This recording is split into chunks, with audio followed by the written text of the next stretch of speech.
everyone. I'm Saleha, and this is Chai Chat and Community. Tonight, I'm chatting with Zoran Saher, who wears many hats. So instead of me listing out his talents, I'll let him do the talking. Hello, Zoran, and thank you for coming to the show. Hi, Saleha. Thank you so much for having me on Chat, Chai, and Community. I love the triple C's. It's a very first and foremost, it's been wonderful knowing you, and it's Thank wonderful to you. follow the kind of many things you do yourself. So it's very kind of Thank you to even you. say that. Yeah, well, I mean, it's wonderful to be here and have a conversation about what has been an incredible journey. The fact that I'm an actor, I'm a motivational speaker, I'm a presenter. I was born in Bombay, in India. I grew up in the Middle East in Oman for about 22 years of my life. After which I went to my dream city, New York, which is where I kind of essentially became the person I am today. It was my groundwork for everything creative, from just the building blocks of life, as they say, for the last 5.5, 6 years, and then went back to India to pursue acting in the film industry and, of course, Indian cinema and Bollywood. Where I, happened to be a part of endeavors which were an ad with Mr. Bachan, interviewed Shah Rukh Khan, Wow. interviewed Madhuri Wow. Dixit. Yeah, and a couple of other sort of TV commercials with Varun, Dhawan, and Irrfan Khan. And so yeah, it's been incredible. Had my first film released at the New York Indian Film Festival in 2012, and ever since then, I've truly been very blessed. I think blessed to have been at the right place at the right time, getting the kind of right opportunities. And after which, I decided to do my master's in journalism in Sydney, which is what brought me here. About exactly 2 years back, and ever since then, life has flown, minus the last 9 months, I'm sure, which everyone has had very mixed Yes. feelings and emotions about. Wow, I'm suddenly feeling very cool. My God, I can do exciting subjects in the wow, exalted Uh, circle and all that, Zoran.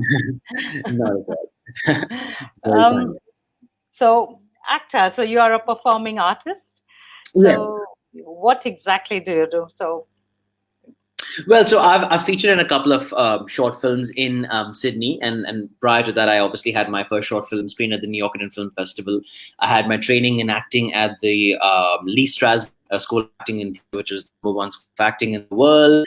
And acting has really essentially been a passion. And when you mentioned that performing artist, I think it's honestly the only thing that I know how to do, and it's perhaps what I do best, because I sometimes always look at plan B, plan C, because they say in life it's good to have a bit of a fallback plan in terms of yes. if the first plan A does not go to the way you choose to, or perhaps hope that it would go.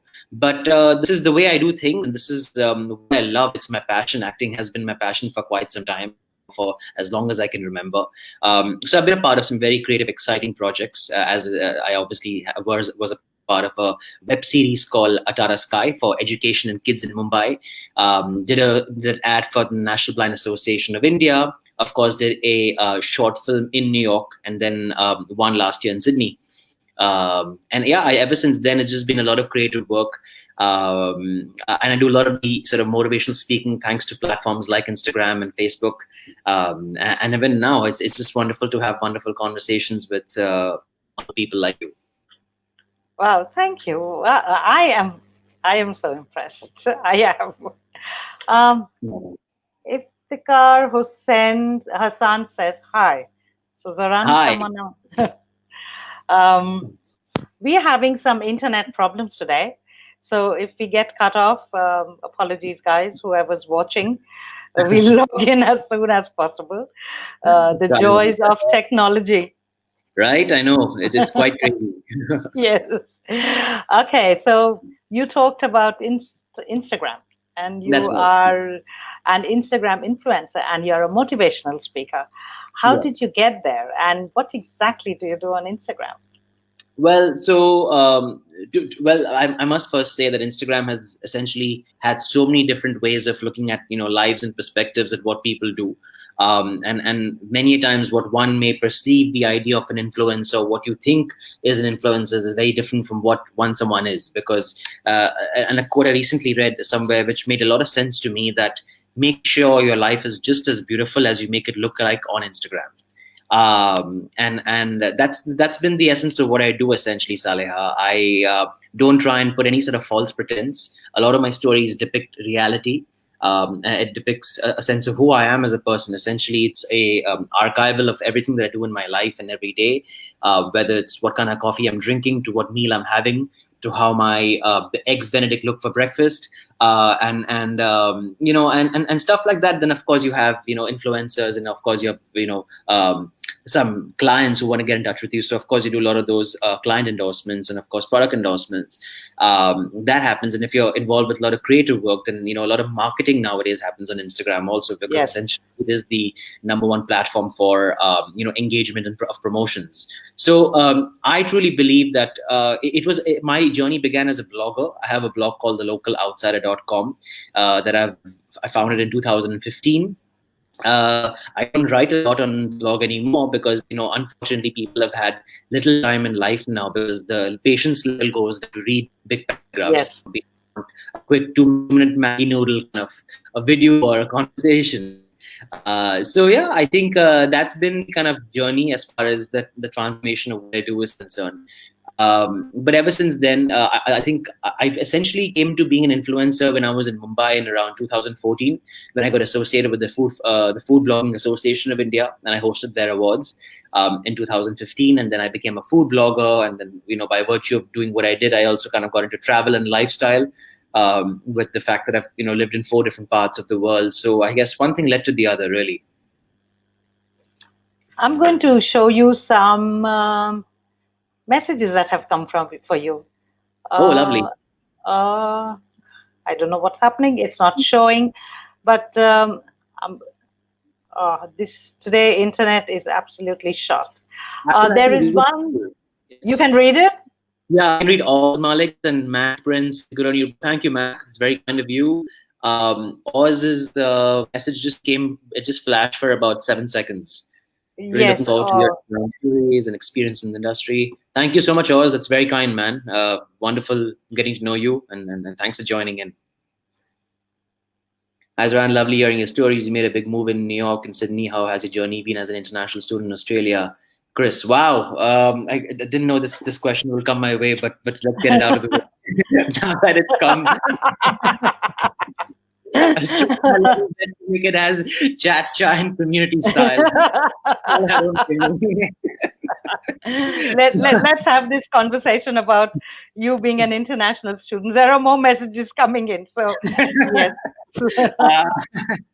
Well, to begin with, I'll just get straight to the point. I think living in Sydney is very different from living in New York, and living just as well as living in the Middle East and living in India is extremely contrasting, if I may use the word. However, every place I believe has its own journey and experience, and I think you learn something from every place you live in. And so mine's been no different to that. I often say this, and I will say it again, that Sydney has been home for me for 2 years. And it was quite amazing till like around December, January even, and then I kind of flew back home last Jan, and thank God I did so, because who knew the next who knew yes, yeah, I mean literally, yeah, it was gonna strike us like the lightning, which never stopped until which I think we're still a part of. But as an international student, I studied UTS. I was an international student over there, and I just did my master's in journalism, which I got my degree about 2.5 months back. And if I had to be very honest about it, the very fact that I've had to sit on Zoom and finish my classes on Zoom and be an international student has been exhausting, and not very pleasant to say the least. Because you I think deserve better if you put in your life and hard work, and you kind of, when people work very hard, you want to get the results of it, and somewhere deep down inside I feel very unfulfilled. And with all due respect to all the education sort of institutions in the world, I know they put in a lot of efforts and a lot of hard work to make sure that the quality of education for international students is of the premium level. And I'm sure they've tried very hard, but I think as an international student coming over here who's put in so much, it somehow doesn't, the means don't justify the ends. And so, yeah, it's been exhausting, but at the same time, I'm relieved when someone asks me, "Oh, congratulations, you finished your master's," and I said, "Congrats for what?" What are you congratulating me on? And it's like, thank you. I'm like, I'm happy that you're happy. I'm not sure if I'm happy, but I'm happy that you feel happy for me. Uh, like I said, I'm relieved. I'm just relieved it's over. And it's sad because I actually should be happy that I'm getting such a wonderful degree, but it doesn't feel like one and that's the very honest answer. But no, I think anyone and everyone who wants to educate themselves, I've always been a big endorser of educate yourself, work very hard. But right now, during this pandemic, I wouldn't recommend it, because while we have the unfortunate constraints and not the means of being in a proper classroom environment, which I think is the best way to receive your education, just work on your hobbies, hone your skills and talents. And I think there's a lot of things happening in the world apart from just sitting in a classroom. So do that. But I guess right now is not the right time. And I genuinely pray and hope that the journey for incoming international students in Sydney or even else is a bit more smooth and a better one. I'm just going to reply to George. George, we are having bad internet connections. I have no idea why, but we are going to continue the conversation. And in case we get disconnected, we will reconnect again. So please do listen to Zoran. Oz has another question for you. What advice do you have for actors of South Asian background from the West? South Asian actors, large English-speaking region, should they attempt to get in the industry? What are the pros and cons and challenges? Well, that's a fantastic question, Oz, and thanks for asking that. It's something which I constantly try and tackle. Me being someone who's worked in New York and of course done a considerable amount of work back in Mumbai and a bit in Sydney as well. I truly believe nowadays to everyone, not just Oz, but I think if you have a certain talent, if you have a certain kind of ability, definitely you are able to use it. I truly believe that the conventional media, like the films, like cinema, is very, very important. Yes, you must work hard, but platforms like TikTok, platforms like Facebook, platforms like Instagram have really opened up itself to a lot of the people sitting at home and who don't have the means and don't have the ability, whose father is not one of the biggest top producers in Bollywood or in Hollywood. And there are a lot of South Asian actors coming in from the English-speaking world, from the Hollywood industry, whether it's the Kunal Nayars of The Big Bang Theory, or whether it's the Mindy Kalings, and of course, Dave Patel was one of the biggest names to come out from Slumdog Millionaire, and he actually began the trend, if I may say so. And again, Suraj Sharma, Life of Pi. So there's a lot of talent. Now we have an upcoming Vice President of America who's also Indian origin. So never stop dreaming. Vice President-elect, yes, South Asian, yes. President-elect of Indian origin, and we like to call her Kamala Auntie, which apparently people well, I will not be calling her auntie. She's like my age, but yeah.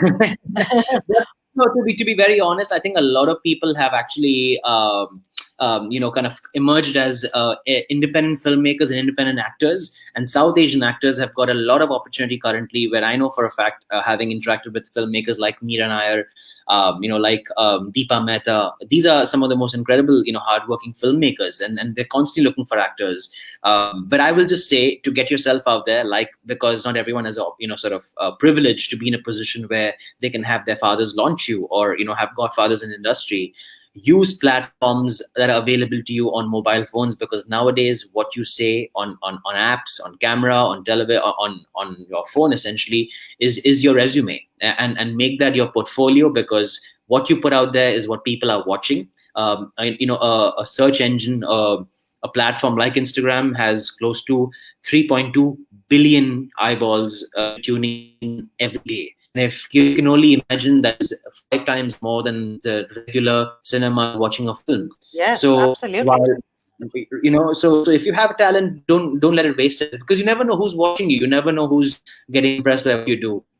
So I'll just say, keep doing what you're doing. It takes a while, and sometimes it's very exhausting. Believe you me, I come from a place where I still sometimes feel extremely irritated by how like for TikTok, I was telling Saleha a couple of days back that some of my best TikTok videos don't get the views I'd wish it got, and the crappiest stuff gets like trending. So then I have to find looking towards, and so then I'm like, oh, you love my other stuff. And so I couldn't put it as a thumbnail; it just wouldn't take it. But no, but I think, on a roll. Yeah. Apologies, I will ask a lot of questions too, Zoran. I hope you don't mind. How do you find the balance of acting and education? What may you do other things? No, well, I love answering questions. It's much easier than asking them. Um, um, very honestly, acting was always a passion. It was always a childhood passion. I love doing it, and I will do so till my last breath.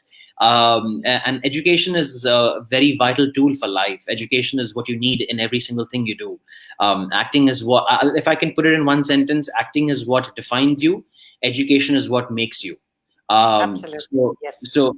so you need both. You need absolutely both. And you need one because it's pretty much a hand in glove kind of an equation in a relationship that your profession and education share. I think even if you're a truck driver, you need to educate yourself because basic etiquette and ethics and morals and just knowledge of things is very, very important. At least for me, and I will always give everyone this advice that no matter where in the world you are and what you do, you should know a little bit about everything that people are speaking about, and it starts with a sense of curiosity. So if you're having a conversation, it's not important to know the whole story, but if you can add a little two words, a little two pointers, if you can sort of have a certain viewpoint, have an educated viewpoint, inform yourself enough to understand that you are able to carry a conversation even for those 5 minutes, and people will remember you for that. It's not important to know everything, and you never will know everything. Even Einstein did not, but he knew enough to make sure that when he leaves this world, the world will never forget his name, and that is the God's honest truth. And curiosity, yes. If Alice didn't go down the rabbit hole, we wouldn't have had one of the best stories that we've all read. Yeah, exactly. So you have to be able to, always inform yourself and do things which are exciting and unique, and at the same time, it has to also be very interesting. And let me just make that very clear: never do anything which you don't like doing. I'm also someone who believes that there is always something for everyone in this world. So if you're saying that nothing interests me, then I don't think you're trying hard enough. You must try hard to understand what you're good at doing. And I think at a very early stage, why I've been able to do so much, and sometimes I don't even remember the things I've done. When I sit down and say, "Oh, I did that also. Oh, okay, that. Oh, okay. Now how am I gonna?"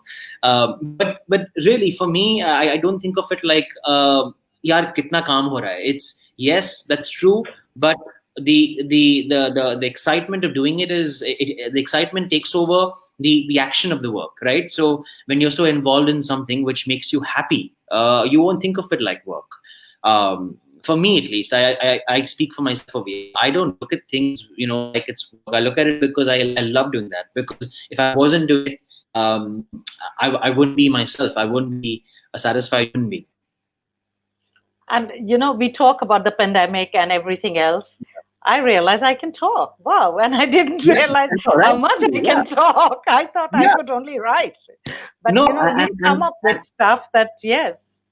Very true. And Saleh, I have to say something, and this is absolutely credit to you that you absolutely defy any silly, stupid notions in life that if people think it's never the right time to do something. You are an example of someone who never gave up, and you always had an idea. Because a lot of people will say, "Yeah, I'm 70, I'm 80, abhi kya acting? What do I do?" Yeah. And the very first time I realized this is when I saw Baman Irani in Munna Bhai MBBS. That man yes. 55. So you never know. You're a talk show host. People want to talk to you. They want to hear what you have to say, and you do an incredible job at it. So thank you. No, it's a fact. It's true. So I say this because very few people in this world have the confidence in believing in themselves. Like I often say, it's not difficult to become successful. The difficult part is after you're successful, how do you sustain the success? Yes, that is true. I'm not successful. I have got, like I told you, I've got zero shame. I just call people and ask them to come to the show. And so far, I've had only one person say no, but that's because, they were busy, and that's all right. I've got a backup, and I've got a better backup. So yes, at the most, that's what I keep saying to myself. At the most, they will say no. What else? Correct. All right. Here you go. Another one for you, Zoran. What advice would you like to give out to many young aspirants in India who want to take up acting, dancing as their main profession, but are forced to give up their dreams? Well, again, thanks, Chris, for again asking a very pertinent question, because it's definitely the need of the hour, and perhaps a conversation that we keep having. I, for one, have to share my story with you guys. That I was very lucky and privileged to have been brought up in a family which is immensely open-minded, immensely welcoming to the idea of following your dreams and not being the engineer or being the doctor or being the chartered accountant or being anything to do with testing labs. As a matter of fact, for the life of me, don't even know any more than H2O. And sorry, it's not being ignorant. It's just that I know things which are important. I don't know things which people say, oh, you must learn it because someday in your life you'll realize it. That someday has still not come for me, and I'm glad it did not. The honest truth is, yes, India as a country is so diverse with so many people, and some people don't happen to come from family backgrounds which either support them. Some of them don't have the financial means to be able to believe in their ability and talent, which in some way or the other is able to facilitate those needs. I came from a very privileged background, and I'm ever so grateful to my family, my mom and dad, my parents, for having my back, and I thank them till today morning. In every which way remind them that whatever happened to me happened because they never said you can't No. do something. Yeah. They were always there 100%, and I think that luck continues even today. The love I get and the affection, where that sense, because when you're down, you need a bigger force telling you believe in yourself. And things like the pandemic can wear you down, and it has worn me down, and I think it's worn many people down. Where you tend to begin to ask yourself a question that do I still have what it takes? Am I good enough for what I do? And that's when you need a massive support system. So yes, if you're in the field of acting, absolutely. If you have what really matters is having a supportive family, having a guardian angel. I happen to find it in my parents, so I never had to look anywhere else. Lucky for me, and really, I take it for granted sometimes, but this is the honest truth. But there is a massive potential and an industry for actors and dancers, singers, filmmakers, technicians. I think a lot of people. I just want to say one more thing. Having worked on amazing productions in the past, and I still do so, not a lot of people give the credit to technicians, which actually are the heart and soul of Yes. what we do on television. So a big shout out to all of them, because your 2 minutes of work is their 5 hours of work, and they are the real heartbeats of what happens on screen and on television. So if it wasn't for them, you would not be there. And this is very true. But yeah, never. I think so. Just to kind of answer the question in a nutshell. Support a family, lots of blessings. Keep the work coming in. Work extremely hard, and when the opportunity comes its way, because it will come. There is no way it won't come. You will have an opportunity knocking on your door. Just grab it with both hands and both legs, and don't let go of it. And yeah, I think things will be fine. And I hope in some way or the other. I know not everyone's been able to live the life that I have, but I genuinely pray and hope, because I've had things come to me in early stage. I always pray. I pray for people in gratitude, and I'm always ever so thankful that it happened to me. But I pray that it happens to everybody else as well. So actors and dancers in India, never give up. Chris is a very good dancer. Lovely. Okay. There you go.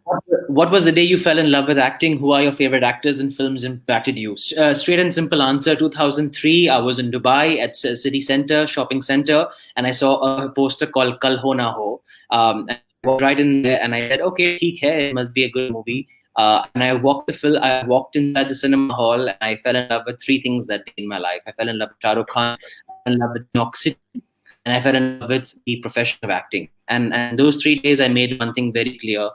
In 2003, I'm 30 years now. So it was about 17 years back, I think. Yeah, 17 years back, I made a decision in my life that I one day act with Shah Rukh Khan. I've met him, interviewed him. The acting part is still left and unfulfilled. So I think hopefully that happens in this lifetime. I'm sure I will. it will.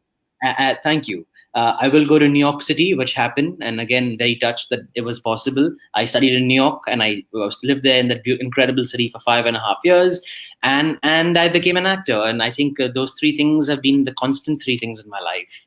So yes, Kal Ho Na Ho changed my life as an actor, as an artist, and I have watched the film exactly 177 times. Whoa, really? Yeah. And it's let me put it this way: every time I watch it, I still find things which I never knew about the film. And now it's not just about the story. It's, of course, it's a very impactful. It touches you in different ways. But I look at it from a very creative, artistic perspective, where you want to look at it from the timing, from the body language, the pauses, what's happening, the silences, and I don't know. Other people will have different films, but to have a film and a person in your life who's impacted you so much is very, very special. So you must have that. Also, be yourself. Always be original. Try and emulate their example. Don't be them. So for me, I always tune into Kal Ho Na Ho because it's my training ground as an actor. If I want to be able to do a monologue, I kind of put on that film and say, let me see how he's doing it, and Shah Rukh is doing it, or even Saif, and and the way it's done, and then I do my in a different way. So yeah, it should be that movie. 155 times. There are two movies. 177 times. Oh Lord, there are two movies I watch again and again. One is DDLJ. Yeah. But I must have watched it like about 15 times, and I think that's like heaps. And the other one is Bridges Over the Madison County. Oh, beautiful films. Both of them are beautiful and very iconic reasons. Yes. Okay, Oz is on a roll. So here we go. Loving your insights. What are your experiences of the Indian South Asian acting style compared to Western acting? Any key differences? Well, I think for one, talent is very different, and it doesn't really depend on background geographically or how different you can be. But I will say one thing, that you have certain kind of methods and cultures and backgrounds, the way in which you've been trained as an actor. And a lot of South Asian actors do come to the States and Western countries like New York, like Australia, like LA, NIFA and Lee Strasberg, Tisch School of Arts in NYU, to be able to train as actors. So I think when you are keen to be part of the world stage and not just traditional cultural theater and cinema, you will expose yourself to methods of acting which are taught by such institutions which are incredible, which is method acting, and I've been very fortunate again to be a part of those. So yeah. I think so creatively, I think everyone has a different way of working. I think it's also about what sort of to give a very creative answer. I'd say when you see a script, you have to find a certain kind of a motivation point, an inspiring point, and through the cold reading you have, through the script readings you have, through getting into the whole character mold, when you're sort of getting really yourself into the whole character, you have to ask yourself, what is the one single thing that's driving yourself, and are you meeting the end point? So I think every actor you meet is different, whether irrespective of if he comes from New York or from Ghatkopar, but it's very important to sort of inculcate every aspect of what everyone's doing. And I think, as I always say, acting is a collaborative art. So irrespective of whether you work with a Hollywood filmmaker or a Bollywood one, or even an independent filmmaker, or you're in Australia, you're always learning of something new which you never knew before. But I think the one thing that actors in the West do come as they come on time. Which is very important. Very important, and celebrities in India are demigod status. They all believe they're God because their fans make them believe that they're God and they can fly in the air and whatever they touch turns into gold, which kind of has been dampened in 2020 for reasons we shall not mention. So everyone, in a way, it was a bit of a cleanup that was needed, maybe, to remind themselves that even they are human beings who have just been extremely successful, and that's the end of the story. And that's that. But yeah, apart from that, creatively, I think you learn from everyone you meet. Okay, I don't have to say anything. Would you reckon a performing art can be used can be used to deliver a social positive message to the masses in today. Absolutely, Chris. I think that is I think the sole motive should be to be able to put on a message which is socially driven, or in any which way motivating someone or inspiring somebody to start something, or I guess create a certain kind of a movement which let someone know that that is the reason why I started it. I think so. When you had films like Rang De Basanti, when you had films like Lagan, when you had you had Chak De India, you had so many Irfan Khan's films, a lot of them, a lot which are message driven, which are inspiring to say the least. Tare Zameen Par, and you have whether it's a cultural thought, whether it's a financial thought, a socially driven thought, whether it's got to do with whether women empowerment. Lots of these things in today's day and age are relevant conversations to have, relevant subjects to have. So if you're putting on a sort of a thought on a canvas through your filmmaker's eyes, by telling the story that the filmmaker wants to say, then I think you're doing a very good job at passing on a socially driven film. And if you want to say a message, I think film is a very, very powerful medium, a very powerful tool, which reaches to the masses, I'd say, because the love for films and cinema is immense in this world, and I think that is the most powerful way of getting through a part of society. Podcasting. Let's talk podcasting. Podcasting, yes, it's the podcasting is interesting. I think it's one of the most sort of I don't know if I should say coming of age, because it's not coming of age anymore. It's become a rather everyday thing for a lot of people, and people have made careers from it. People like Joe Rogan and Gary Vee, and and so many in the world, and these are the ones who actually established themselves in the visual medium before they got into the audio medium. So, I think podcast is the way to the future. Podcast is going to be the new thing for everybody to kind of latch on to. I've kind of adopted a liking towards it because I love to talk and I love to have a discussion about things which are relevant. And I think it's a medium which attracts a sense of education, of having insights about certain things, and at the same time being real about what you truly want to be. So I think a conversation can change the way in which you look at life. Similarly, a conversation can also make you believe what you're doing all the while is either right or wrong. So and I think podcast is another way of just like communicating. A couple of minutes back, Chris asked me a question that is films the way to have a socially driven message? Absolutely, and but so is podcasting, because if you have an audience, wherever there is an audience in this world, you will be able to reach to a wider spectrum of audience. So what kind of podcasting are you doing, Zoran? So I have featured on a few. So I like to focus more on the lifestyle. And I think a lot of lately, it's just purely by my observations, a lot of people are in need of some inspiration, and, perhaps in the realm of mental health, where so many people constantly need a push. And of course, I talk about my, 2 cents on acting, and likewise, and, whether it's how to get into the industry, whatever it may be. But I think you want to also, at some level, give them a bit of an insight. So I think in the realm of motivational speaking, mental health, and theater and film. So I think this kind of sums up what Chris wants to know. Right. I think Chris had another question also. How do you balance all your interests without compromising and not giving them the enough time? Yeah, well, for one, I don't sleep, or if I do sleep, I sleep on very different time zones in the world, which is not a very good thing. And please, for people watching this, do not follow this advice, because it's not something very encouraging. And after achieving a decent amount of things in my life, I haven't been able to achieve the most basic thing, which is to sleep on time and to wake up on time and to do things on time. Like I often joke that I'm a chief operating procrastinator. That's a new one. Yeah. So, or I'm a CPO, chief procrastination officer. So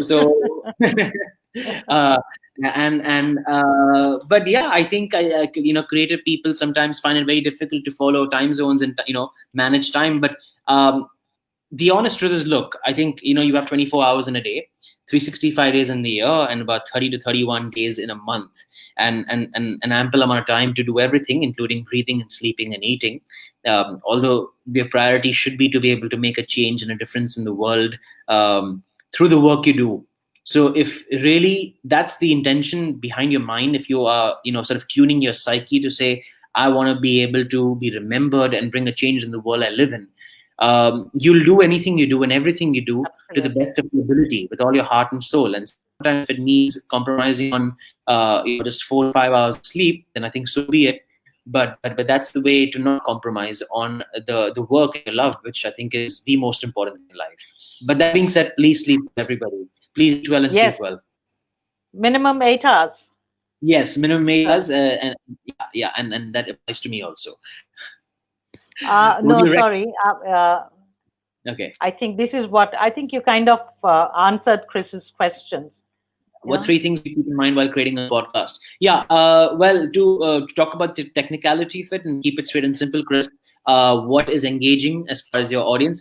Well, first and foremost, before you decide to do a podcast, ask yourself this question: who am I talking to? And once yes, you know who you're talking to, you can really construct and design your content based on who you truly want to attract. Because until and unless you don't know who you want to talk to, you will never, ever, ever get anywhere in life. And whether it's on Instagram or in anything you do, so you must know your audience before you create the content. So once that. Second is, how am I being able to make a difference, which I think should be an important thing to consider. And third thing is, what is the sustainability of it? So do you have enough to talk about that can last you for about 10 to 20 episodes? Like Saleha doesn't do a one-off episode. She has one, every few days or every uh, week. I think, yeah. Saleha, you be able to find a way to I do do. when yes, Yeah, yeah, I try to build a story, and yeah, then I get interesting and exciting people like you to, not do very serious stuff. But yes, yeah, I try. I mean, and that's what we content creators do, isn't it? We build a right. story and we Absolutely. talk about it, and it's all for the good of the people. Hello, Yes. Naeem. Naeem is very excited to see you. Likewise, Naeem, thank you very much to join. Thank you very much for joining in. It's a pleasure seeing you. But yeah, I think that's the long and short of it. Really, a podcast is not so difficult. Like I said, guys, if you don't have any idea of how to do it, the best way of doing it is to try it out. And I did more than half the things in my life because I had the curiosity to be able to not know what it's like doing it, but I do know it once I do it. And then I have the Yes. choice, which is quite simple, whether I want to continue it or whether I don't want to continue it, and that is entirely up to you. No one is pointing a gun on your face and saying do it, do it, do it. But it is very important to identify what you're good at doing by trial and error. And I think that is the best way of learning something in life, whether you're made for something or you're not made for something. I know one thing, that the one thing I absolutely will not do for the rest of my life, and I have made this mistake before, is to accept a desk job and sit on a table and do some bullshit nonsensical work, which apparently is 9 to 5. So I always say, I also work 9 to 5. So my timings are 9 p.m. to 5 a.m. Yeah, okay. Yeah. So I also work Well, 9 to 5 a.m. are my timings, and it's on a table. It's usually on the go. The only time I sit on a table is either if I'm editing a video or I need to have an interview or discussion like this, or that's essentially what it is. okay. Um, we have so much to talk about. Wow. Um, Yeah. What would be your advice to the next gen for handling the negative pressures of social media? Yeah. Well, this has been, we a did relevant. this, didn't we? Social We media, did. the good We and the did. We bad. did. Which unfortunately didn't turn out to be anything but social media. Rather controversial to say the least. Yes, the social dilemma.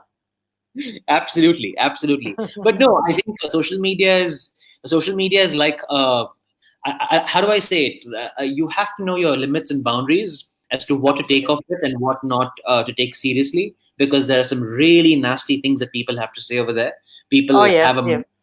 people have been born with a mouth to speak and to say what they like out of free will.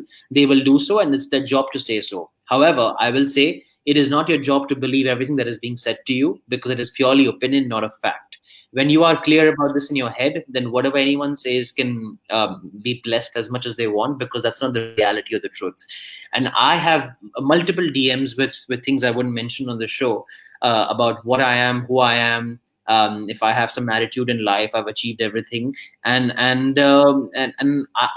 don't tend. I look at them. I look at them because it's my lovely amusement time. I love to have a good laugh also, as much as I and I pray for them. I pray for such people who are so savory and so negative in the way in which they think in life, because that's the reason why they've not been able to be successful. And then you get to see that the same kind of people talking are the ones with those 7, 8, 9 followers. And then I now get why you have 7, 8, 9 followers and not 70,000 followers. Because all you have to do is just keep spitting out bullshit and nonsense, which is in every way demotivating towards personal growth and your way of looking at life. So yeah,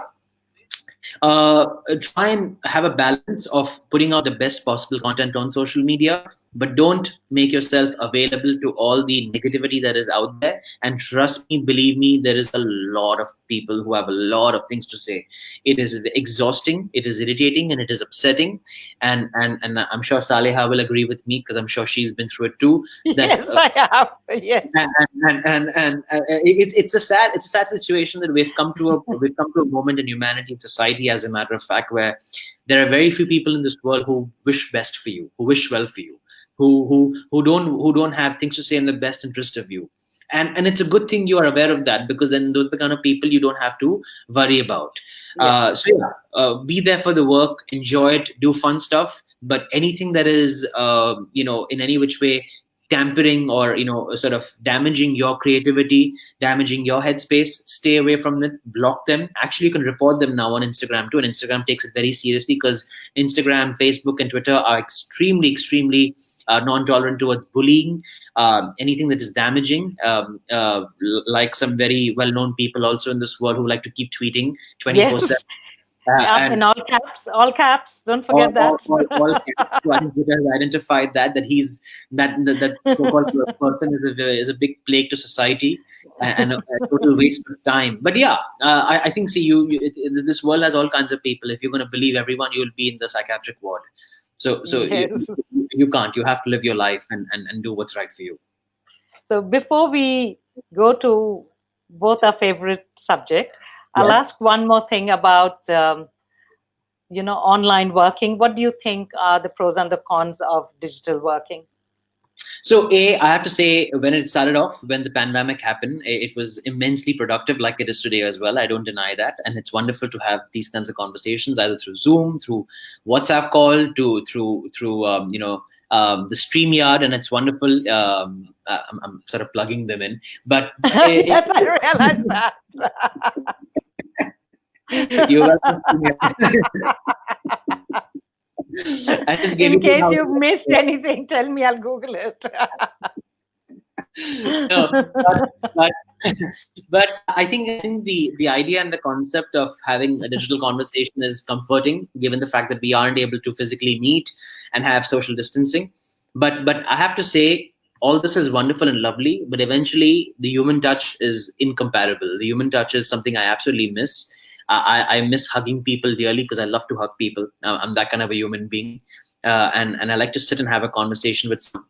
I'm the kind of guy who believes in an honest way of working, which I'm not saying doesn't happen digitally, but there's a different kind of a feel to actually meeting someone, going out, having a cup of coffee, get to know the person a bit better, creating a kind of a mood and an atmosphere. So it's been very productive for me, the pandemic, work-wise. But we do have constraints, like we even have today. The internet isn't the best. Yes, and it's so much of lag. Yes. Yeah, and we would not be having this kind of lag issues if it was recorded currently with a crew behind us and 17 mics just stuffed into our face. But yeah, I think this is an easy way, because nowadays technology has made it very, very easy that we can just sit on the laptop and then have this kind of a conversation. As simple as that. But I would like things to get back to being physical in terms of meeting people. I would like them to kind of get back to actually catching up and saying, "Hey, it's been a while. Can I give you a tight hug? And let's grab a coffee or talk." And but while this is the new normal now, now, and this is something that we have to accept in case you already haven't. It's something which is going to be the way that the times ahead, at least for the next 5 to 6 months, until we have a vaccine come out, which we're hoping that it does. But yeah. I think the pros are that work does get done. You don't have to go anywhere. You can sit in your pajamas and be productive. The cons are you can see someone. That's right. Yeah. And Oz, we are going to answer your question because this is what Zoran and I love. Oh, lovely.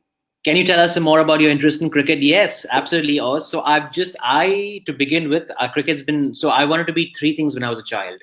Either a cricketer, an actor, or a pilot, because I like to fly planes. And cricket was obviously a passion, and I've been playing the game for the last 15 years. I used to be I was the vice captain of my school team, played in the League of Oman because I happened to be there, and tried out for the national team of Oman as well. Never got through, but tried out.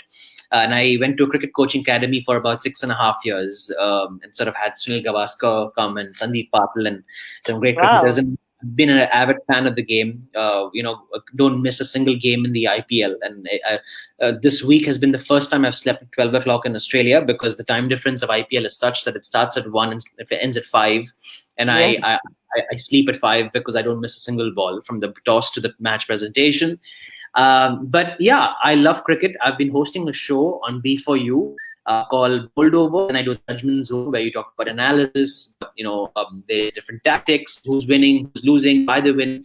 Talking about post-match presentations. So I've been hosting a show called Bowled Over, so that you can check it out on Facebook and on Instagram, because I keep posting it. And it's live on television in the Middle East, US, and in Canada. It will be on Australian B4U very, very soon.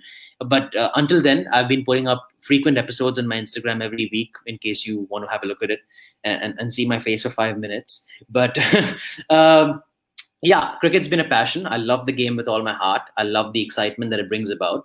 And cricket's sort of changed its ways in terms of how IPL, rather, I have to say, because IPL does bring in the love for Bollywood and cricket at the same time, and how many of the people out there actually realize that the fans, the adulation, the excitement, the fun, the frenzy, it's lovely when you have team owners being owned by very well-known people, and then you have the glam aspect when you have cricketers like Virat Kohli, Dhoni, Steve Smith, David Warner, Shah Rukh Khan, Preeti Zinta. This is like amazing. AB de Villiers. So cricket's like religion in India, like everyone knows, and it's been something which is a part of our lives, and it's exciting that in the times that we currently live in. I'm glad that big props to the BCCI. Constantly keep saying it. Big props to the BCCI for putting on a mammoth event like that in the times we live in, with some insanely beautiful procedures of testing players every 3 days. They were doing a swamp test every about 2 days, and even now with the Indian cricket team in Australia, with the first ODI starting on 27th, I think crazy measures have been taken to make sure that this series goes ahead and have actually half capacity. So yeah, cricket's lovely. Yes, this is when I was a child. So my father used to be like this. I come from a really small town in West Bengal, not so small, but a coal mining town. And my father is this cricketing buff, and we never had TVs those days. So when India used to play England, we used to listen to BBC, and there was this guy called Christopher Martin Jenkins. Yes. And I fell in love with cricket after that, and I've been watching cricket. My favorite cricketer is Zaheer Abbas. He likes poetry with his bat, and I remember I was in the Oberoids when I got to know he was coming, and I'm like, oh my God, that's my dream come true. Meeting Zaheer Abbas, and I was so excited. And I even named my cousin after him. So, wow. Yes. Yeah, he was actually my mom's crush as well. Oh, yeah. He was my crush. And then one of my colleagues were like, nah, you don't want to crush on him because he's already taken. And I'm like, oh, this is so sad.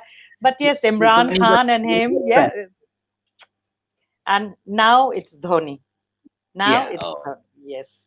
So Dhoni is a sports ambassador, not just a cricket ambassador. He's a lesson. Every time I watch Dhoni, and I've had the pleasure of seeing him one live, and there comes a time in life when you realize that you have achieved everything, and then to still be the same human being you were when you were absolutely nothing. That's why I often Yes. say, Dhoni is an incredible example, and I often say two people that I look up to, Dhoni and Shah Rukh Khan, and self-made people, that it is very important to remember the people in life when you are absolutely nothing, so that the same people are remembered when you are something. Yeah. And it is so important to never forget that, because while it is nice to be important, it is more important to be nice, and I believe in this. Absolutely. Did I tell you about the time I broke my foot in 6 places? Oh my God! No, you didn't. Oh, wow. This was like a few years ago. Okay. India was playing Australia on the last day of the Test series, which India, of course, won. Yeah. One of my friend's sons, hello, Ami, he was chosen to carry the Indian flag. Okay. And my other big crush is Harsha Bhogle. Don't ask me why. I love his voice. So anyway. Big fan of Harsha Bhogle. Yes. So we go knowing fully well that India is going to win the match, but it had rained in Melbourne like it always does. So the match was delayed, and then the match finished, and then I was coming back. I think we were coming back when my friend said to me, "There's Harsha Bhogle." And I was like actually touching distance to Virat Kohli and Tim Payne and I don't know who all were there, and they were very kind and they took photos. And because I can't take selfies, Tim Payne took a photo with me. He took the selfie himself, and I still have proof for it. Yes, but Harsha Bhogle, yes, that's the man I wanted to take the photo with, and I ran down the steps of MCG, and my foot turned. For 6 months, Zoran, I was in moon boots for that one photo. Wow. 6 months. I had so many breaks. I don't know if it's been worth it, but what the hell? You must fulfill every child's dream of yours, because Harsha Bhogle is some kind of a guy who can, I often say Harsha Bhogle does not commentate. He speaks like he's romancing the game of cricket. When he talks about cricket, yes. He's in love with it. He's romancing the game. He's like literally, it's beautiful, beautiful. When I met him, most gentlest soul, and I actually had the privilege of having conversations with Harsha Bhogle on Twitter very often.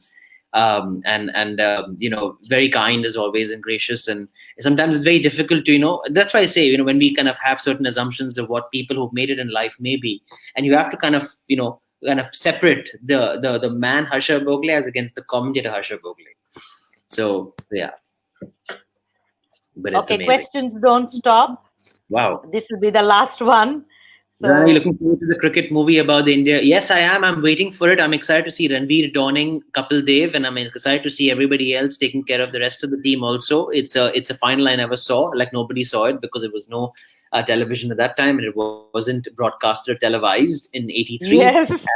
But no, listen, it's a project which has been a dream to witness, and hopefully comes out soon. I know Kabir Khan is doing an incredible job to make it.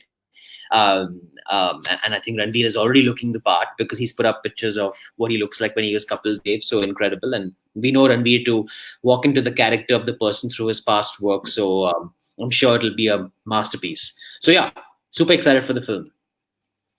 Thanks, Varun. It's been lovely chatting with you. Likewise. And I will be in touch. And all the best for the future. Thank you, Saleha. And we will be. Yes, please.